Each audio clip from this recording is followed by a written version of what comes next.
आप जानना चाहते हैं कि ये जो गैबिका है जिसके अंदर गैबापेंटीन होती है, ये किस लिए होती है और नशे के लोग इसका इस्तेमाल क्यों करते हैं और इसका इस्तेमाल से इससे कैसे बचा जा सकता है या इसके क्या साइड इफ़ेक्ट्स हैं, आज हम इसकी बात करते हैं। अगर आप में से कोई शख्स इस तरह का या आपका रिलेटिव गैबिका का बहुत ज़्यादा इस्तेमाल कर रहा है और उसके क्या साइड इफ़ेक्ट्स हैं वो जानना चाहता है, तो ये वीडियो उसके लिए है। आप इस वीडियो को ध्यान से देखिएगा। आज हम आपको गैबिका का यानी गैबापेंटीन जिसके अंदर है उसके बारे में आपको बताएंगे। गैबापेंटीन जो है वो एक दिमागी बीमारी के लिए दवाई दी जाती है, जो शुरू में ये एपिलेप्सी जिसे मिर्गी कहा जाता है इसके लिए दवाई दी जाती थी, लेकिन अब ये एंजाइटी यानी जिनको चिड़चिड़ापन है, एंजाइटी या न्यूरोपैथिक यानी जिनको डायबिटिक न्यूरोपैथिक होती है, जिनको शुगर की वजह से जिनकी नर्व के अंदर पेन होता है या वैसे न्यूरोपैथी नर्व के अंदर दर्द होने की वजह से या रात को रेस्टलेसनेस, रात को टांगों में पेन होने की वजह से या फाइब्रोमाइल्जिया यानी कि मसल पेन की वजह से जो है ये मेडिसिन आजकल रिकमेंड की जाती है। दिमाग जिनको रात को चिड़चिड़ापन रहता है, नींद नहीं आती, उनके लिए डॉक्टर रिकमेंड करते हैं ये जो गैबिका है या गैबापेंटीन है, ये दिमाग के लिए दवाई दी जा सकती है। और इसका मैकेनिज्म ऑफ एक्शन की अगर हम बात करते हैं तो ये क्या करता है कि ये जो कैल्शियम के इन्फ्लेक्स है उसको कम कर देता है और ये गैबा अमाइनो ब्यूटेरिक एसिड के एनालॉग है और ये कैल्शियम के इन्फ्लेक्स को कम करके न्यूरॉन की जो एक्साइटरी स्टेट है उसको कम करता है, जिसके नतीजे में जो न्यूरोट्रांसमीटर रिलीज़ होते हैं जिसमें ग्लूटामेट है, सब्सटेंस पी है और इसके अलावा नॉरएपिनेफ्रिन है। इसके नतीजे में क्या होता है कि जो नर्व पेन है, जो दर्द हो रहा होता है, शदीद सर में क्रोनिक किस्म का दर्द हो रहा होता है, उसको ये रिलीफ करता है। आपकी टांगों में या किसी जगह पे नर्व पेन की वजह से जो पेन होता है, शटिका पेन, जिनको बैकबोन का पेन शटिका पेन होता है, उनके लिए भी ये मेडिसिन रिकमेंड की जाती है ताकि ये पेन नर्व एंडिंग के पेन को कम करता है। तो इसके अलावा एंजाइटी या डिप्रेशन के लिए ये मेडिसिन दी जाती है। लेकिन अब हम बात करते हैं कि इसके साइड इफ़ेक्ट्स क्या हैं। जो नॉर्मल साइड इफ़ेक्ट्स हैं वो सबसे पहले तो आपको ड्रोजीनेस, डिजीनेस यानी आप हर वक्त जो है वो गनूदगी में रहेंगे, आपकी मूवमेंट में प्रॉब्लम हो सकता है। इसके अलावा आपको जो है अटैक्सिया क्या होता है, मूवमेंट आपके प्रॉब्लम हो सकता है। इसके अलावा आपको जो है वो चलने फिरने में आपके हाथ जो है वो थ्रम्बलिंग हो सकते हैं, यानी मूवमेंट जो है वो हाथ पाँव की ज़्यादा हो सकती है।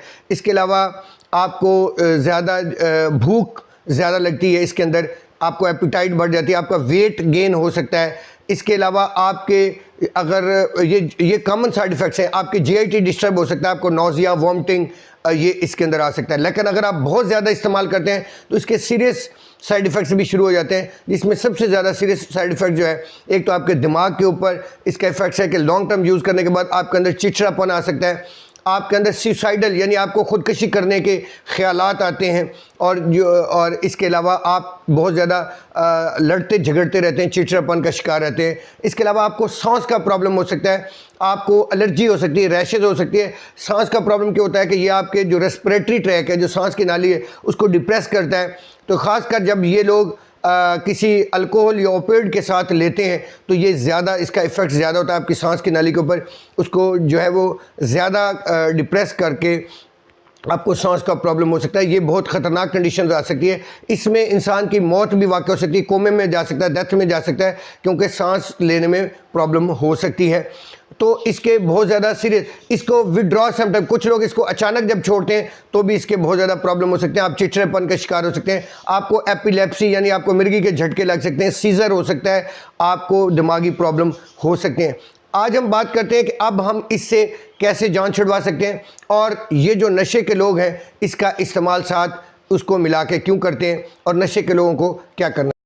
तो चरस या अफीम का जो इस्तेमाल करते हैं वो लोग इसका, या अल्कोहल जो इस्तेमाल करते हैं उसको इसके साथ मिक्स करके कई लोग इस्तेमाल करते हैं, जो बहुत ख़तरनाक है, मिसयूज़ है, जो कि नहीं करना चाहिए। डॉक्टर शुरू में उन लोगों को रिकमेंड करते हैं जो मार्फिन नशे का इस्तेमाल कर रहे होते हैं और उनको जब वो नशा नहीं मिलता तो उनके क्रोनिक पेन होना, दिमाग में पेन होना शुरू हो जाता है, बॉडी दुखने लग जाती है, दर्द होना शुरू हो जाता है, और उनको नींद नहीं आती तो डॉक्टर उनको गैबिका या गैबापेंटिन रिकमेंड करता है। ये होता तो as a medicine doctor use करवाता है, लेकिन जो मरीज़ है वो उसका मिस यूज़ करना शुरू कर देता है, इसका इस्तेमाल बढ़ाना शुरू कर देता है और इसको उसके साथ मिक्स करके लेना शुरू कर देता है, जिससे वो अपने आप को ज़्यादा ड्रोजीनेस में ले जाता है, ज़्यादा नशे की हालत में ले जाता है, ज़्यादा इजी फील करता है, अपने आप को ज़्यादा स्लीपिंग पोजीशन में ले जाता है, जिसकी वजह से उसको ये प्रॉब्लम शुरू हो जाता है। और वो इसका ये जो मेडिसिन है इसका ये भी एक नशे की तरह आदी हो जाता है इसका, और ये बहुत ख़तरनाक हद तक चला जाता है।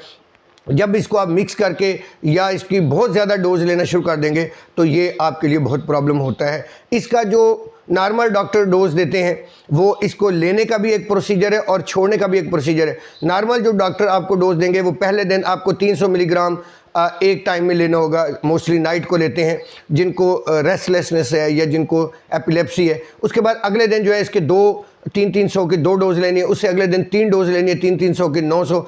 इसकी जो डोज़ है वो तकरीबन 900 से 1800 के दरमियान नॉर्मल लोगों को दी जा रही होती है, लेकिन 3 डोज़ों में इसको डिवाइड करके ये मैक्सिमम जो है वो 3600 मिलीग्राम पर डे के हिसाब तक डॉक्टर जो है एक मरीज़ को रिकमेंड करते हैं, जिनको न्यूरोपैथी होती है या जिनको सीज़र होते हैं या जिनको एपिलेप्सी होती है। तो डॉक्टर इनकी डोज जो है वो ग्रेजुअली बढ़ाते हैं और उसको कंटिन्यूसली मॉनिटर करते हैं। और जब इसको छुड़वाना हो तो कभी भी अचानक नहीं छुड़वाते, ना ही छुड़वाना चाहिए। इसके छुड़वाने का तरीका क्या है कि जो लोग 3 कैप्सूल ले रहे हैं, 3 डोज ले रहे हैं, उनको क्या करना चाहिए, जिनको फ़र्ज़ करो जो 900 मिलीग्राम ले रहे हैं डेली के, वो एक कैप्सूल यानी 300 मिलीग्राम छोड़ देंगे, एक हफ़्ता वो इसी तरह रहेंगे, उसके बाद अगले हफ्ते फिर आहिस्ता आहिस्ता एक कैप्सूल 300 मिलीग्राम कम करेंगे, यानी ग्रेजुअली एक 2 हफ्ते के अंदर अंदर उनको आहिस्ता आहिस्ता छोड़ना चाहिए। जो लोग अचानक छोड़ते हैं उनको बहुत ज़्यादा सिम्टम होते हैं, वो रेस्टलेस फील करते हैं, वो अपने आप को बहुत बेचैन महसूस करते हैं। अब हम बात करते हैं जो लोग नशे के साथ अपनी मॉर्फिन या अफीम या चर्स या जो इनके साथ या शराब के साथ मिक्स करके अल्कोहल के साथ लेते हैं, उनको क्या करना चाहिए। सबसे पहले तो ये बड़ा ख़तरनाक है, मिसयूज़ है, कभी भी नहीं करना चाहिए। ये जान का ख़तरा है, इसमें लाइफ थ्रेटनिंग है, आपकी लाइफ को बहुत प्रॉब्लम हो सकता है। तो इसके लिए आपके किडनी के ऊपर बहुत इफेक्ट हो सकता है, आपके लिवर के ऊपर बहुत इफेक्ट हो सकता है, आपकी किडनी के फेलियर में के भी चांसेस हो सकते हैं और आपके लिवर के ऊपर भी प्रॉब्लम हो सकता है। आपको क्या करना चाहिए कि जो लोग अफीम यानी ओपिएड लेते हैं, वो ओपिएड जो एनालॉग्स हैं, जिस तरह मेथाडोन है, मेथाडोन की डोज जो है वो डॉक्टर आपको देगा ताकि आहिस्ता आहिस्ता आप जो है इससे जान छूटे आपकी मॉर्फिन से। मेथाडोन के साथ साथ फिर बिप्रोमॉर्फिन है, वो डॉक्टर आपको रिकमेंड करेगा, और साथ क्लोनिडीन है ताकि आपको किसी की किस्म की क्रेविंग ना हो। ये 3 मेडिसिन मोस्टली डॉक्टर जो है वो आपको साथ साथ रिकमेंड करते हैं। इसके लिए आपको अपनी बॉडी का सबसे पहले डिटॉक्स करवाना चाहिए। डिटॉक्स में क्या होता है कि डॉक्टर आपकी सारी जो है वो टेस्ट करता है, यूरिन का, ब्लड का, आपके फिजिकल एग्जामिनेशन का, आपकी कितनी डोज लेते हैं।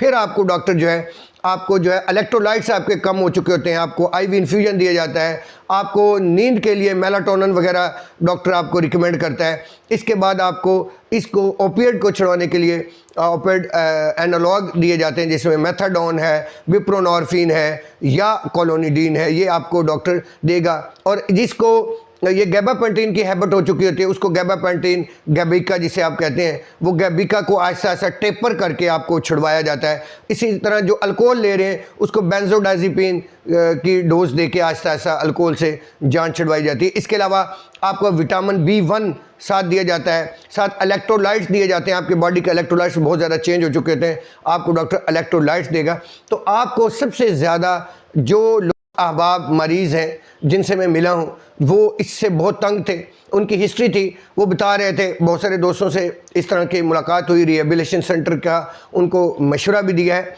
और उन्होंने मुझे यही बताया कि जब हम ले रहे होते हैं तो हमारे जो है वो सांस का मसला हो रहा है, हमारे पेट में दर्द हो रहा है, हमारी रेस्टलेसनेस है, हमें भूख बहुत लगती है। तो ये जब सारी चीज़ें हैं तो ये सारी चीज़ें आपको बताने का मकसद ये है कि गैबापेंटिन आपको गैबिका जो है उससे भूख बहुत लगती है, आपके सांस का प्रॉब्लम हो सकता है, और उनको भी ये शिकायत थी कि वो जल्दी उनका सांस फूल जाता है। बेसिकली सांस क्यों फूलता है कि जब गैबापेंटिन और साथ आप कोई मॉर्फिन, चर्स, अफीम जो भी आप साथ ले रहे हैं उसकी वजह से आपके रेस्पिरेटरी ट्रैक पे बहुत ज़्यादा इफेक्ट हो रहा है, आपको रेस्टलेस नहीं हो रही, आपके दिमाग के ऊपर बहुत ज़्यादा इफेक्ट्स हो रहा है। तो उस भाई को यही मशवरा है या जितने लोग हैं कि सबसे पहले अपने बॉडी का पूरा एग्ज़ाम करवाएं, डिटॉक्स करवाएं। डिटॉक्स का मतलब है अपनी बॉडी को सारी चीज़ों से क्लियर करवाने के लिए सारे टेस्ट होंगे। टेस्ट होने के बाद आपको मेडिसिन दी जाएंगी जिससे आप इन चीज़ों से छुटकारा पाएंगे। उसके बाद आप जो है आप रिहेबिलिटेशन सेंटर कंटिन्यूसली वहाँ रह सकते हैं कुछ 1-2 मंथ के लिए, नहीं तो आप हफ्ते बाद विज़िट भी कर सकते हैं। आपकी काउंसलिंग की ज़रूरत है, आपको काउंसलिंग की ज़रूरत है जिसके अंदर आपके अंदर विल पावर पैदा की जाएगी ताकि आप जो मेडिसिन है वो ग्रेजुअली आप छोड़ें और जो मॉर्फिन है और या अल्कोहल है उसके अल्टरनेट आपको मेडिसिन दे के आप रिहेबिलिटेशन कर सकते हैं। अगर हम गैबापेंटीन का बहुत ज़्यादा इस्तेमाल करते रहें, गैबिका का, तो आप कोमे में जा सकते हैं, डेथ में जा सकते हैं। सडनली कहीं भी इंसान उसके सांस का जो है वो प्रॉब्लम वहीं पे रुक सकता है और गिर सकता है।